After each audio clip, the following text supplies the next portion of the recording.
मनोज की एक अच्छी सी कॉफी की दुकान थी। उसकी कॉफी अच्छी होने की वजह से आसपास के ज्यादातर लोग उसी के पास कॉफी पीने आया करते थे। तुम्हारी दुकान की कॉफी पीकर ही मैं अपने दिन की शुरुआत करती हूँ। अरे, मुझे तो जब भी कॉफ़ी पीनी होती है इसी के हाथ की कॉफ़ी पीता हूँ। बनाता ही इतनी अच्छी है। बताओ, क्या नहीं होता इसकी कॉफी में? एक कड़क ताजा और सुस्ती उतार देने वाली कॉफी बनाता है ये। मनोज की दुकान बड़ी ही अच्छी चल रही होती है। इस वजह से उसकी कमाई भी बहुत अच्छी हो रही होती है। मनोज के साथ सिर्फ उसकी पत्नी रहती है। सुनिए जी, हमें 2 महीने बाद मेरी बहन की शादी में जाना है। कम से कम भी नहीं तो हमें 1 महीने के लिए जाना होगा। हाँ, कोई बात नहीं। इसमें दिक्कत ही क्या है? कमाई बहुत अच्छी हो रही है। इतना तो मैंने बचा लिया है कि 1 महीने के लिए हम आराम से बाहर जा सके। ठीक है, अब आप बाद में मना ना कीजिएगा। और हमें साथ ही चलना है। मेरी बहन की शादी की सारी तैयारियां जाकर हम ही लोग करेंगे।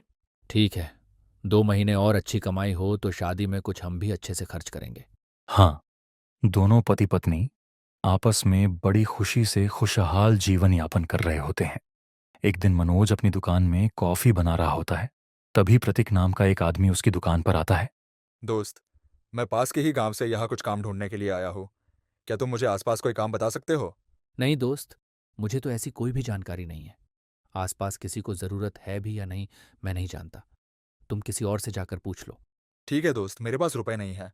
क्या तुम मुझे एक कप कॉफी पिला सकते हो? मनोज बड़ा ही अच्छे किस्म का इंसान होता है। उसे लोगों की मदद करना बड़ा अच्छा लगता है।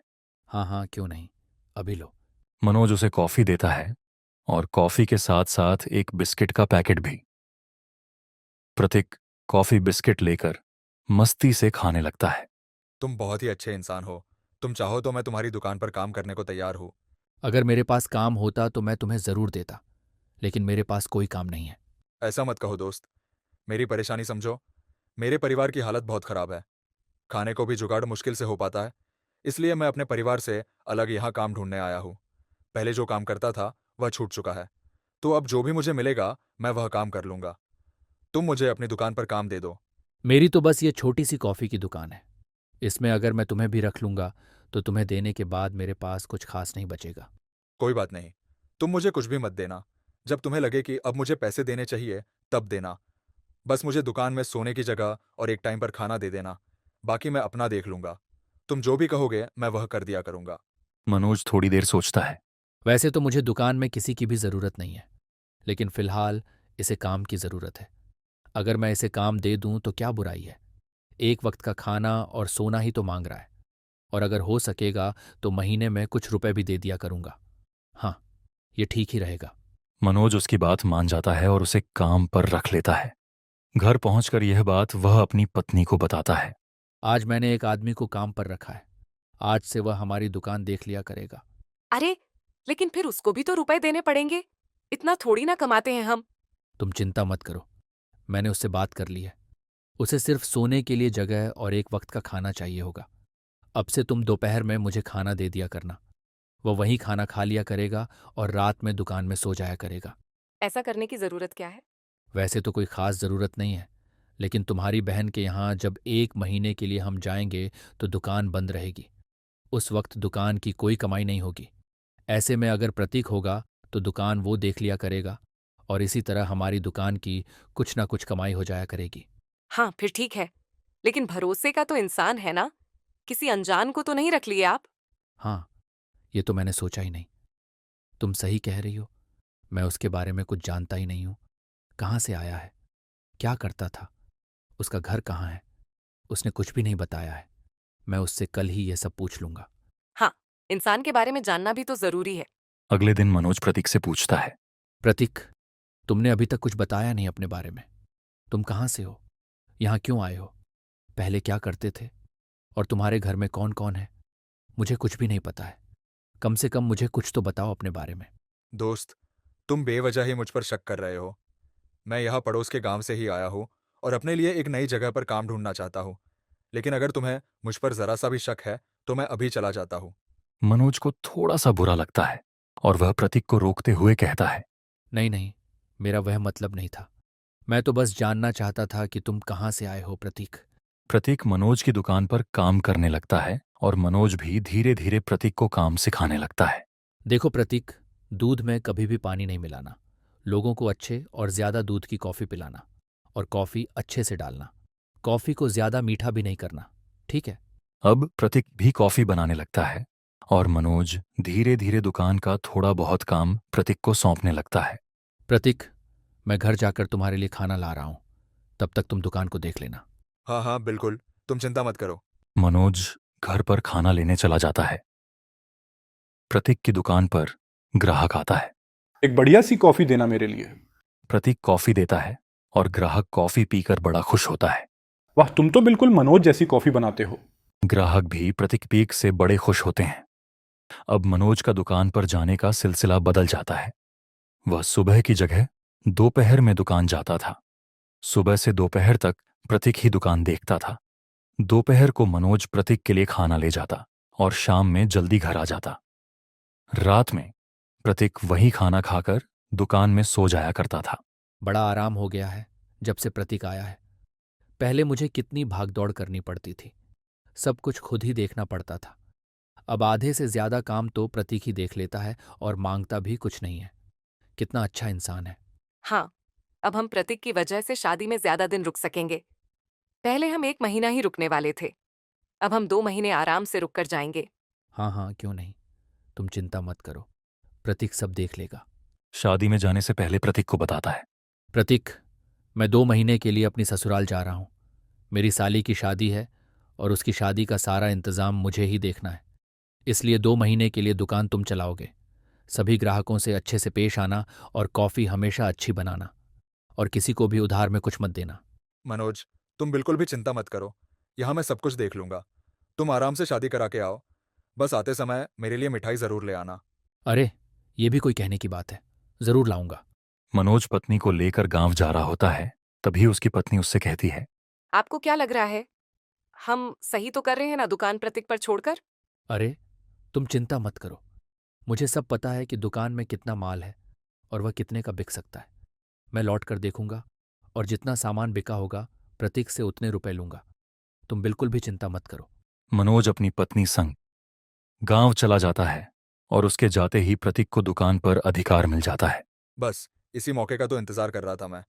अब 2 महीने तक यह दुकान मेरी है, मैं इसमें कुछ भी कर सकता हूँ। प्रतीक तुरंत ही कॉफी के दाम बढ़ा देता है। जो कॉफी पहले 10 रुपए में देता था, अब उसके दाम बढ़ाकर 20 रुपए कर देता है। ग्राहक उसकी दुकान पर आकर चौंक जाते हैं। अरे प्रतीक, ये पैसे एकदम 10 से 20 कैसे कर दिए तुमने? इतने सालों में मनोज ने तो कभी रुपए नहीं बढ़ाए। भैया, मेरी दुकान होती तो मैं आपको फ्री में दे देता, लेकिन दुकान तो मनोज की है ना, मैं उसका कहा कैसे टाल सकता हूँ। अरे लेकिन हम तो रोज ही पीने वाले हैं, हमें तो कुछ कम करके दो। अब मैं क्या करूं भैया, मनोज जी की समस्या ही कुछ ऐसी है। कैसी समस्या? आपको पता नहीं, मनोज जी के पिता की तबीयत काफी खराब है, इसलिए वो गांव गए हुए हैं। लेकिन इस वजह से दाम इतना क्यों बढ़ा दिया है? अरे आप ही सोचिए, मनोज भैया एक साधारण सी कॉफी की दुकान चलाते हैं, और आप सभी के लिए मनोज भैया कितना कुछ किए हैं। वो कितने अच्छे इंसान हैं।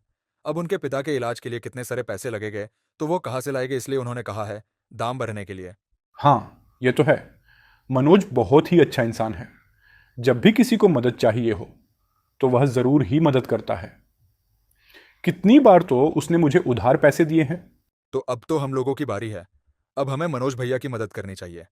अगर हम थोड़ा ज्यादा रुपए देकर कुछ दिन कॉफी पी लें तो मनोज भैया की मदद हो जाएगी। फिर मैं वह रुपए खुद मनोज भैया को दे आऊंगा, और 2 महीने बाद कॉफी के दाम वापस से 10 हो जाएंगे। आप चिंता ना करें, बस 2 महीने की ही बात है।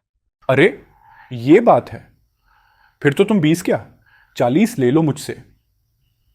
हाँ, और मुझे 40 रुपए की कॉफी ही देना। मनोज के लिए तो हम कुछ भी कर सकते हैं, वो हमारी कितनी बार मदद कर चुका है। ग्राहक उसकी दुकान पर कॉफी पीना जारी रखते हैं। अब सब इसी तरह चलता। प्रतीक 10 की जगह 20 की कॉफी बेचने लगा था और उसकी कॉफी भी उतनी अच्छी नहीं रही। कॉफी में वो बात नहीं रही प्रतीक, मजा नहीं आता। बस कुछ दिन देख लीजिए, उसके बाद तो आपको मनोज अपने हाथ की कॉफी पिलाया करेंगे। आपको जरा भी शिकायत का मौका नहीं मिलेगा।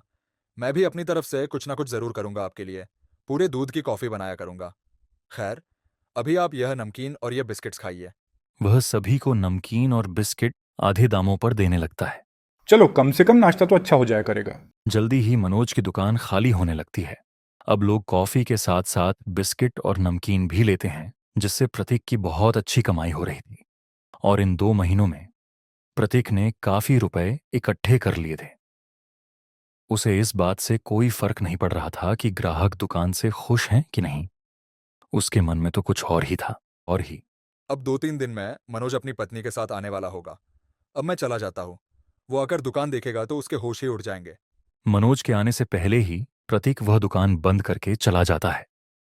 अब लोग उसकी दुकान पर आते हैं और दुकान बंद देखकर लौट जाते हैं। कुछ दिनों में ही मनोज भी लौट कर आता है और देखता है कि उसकी दुकान पर तो ताला लगा हुआ था। वह चौंक जाता है।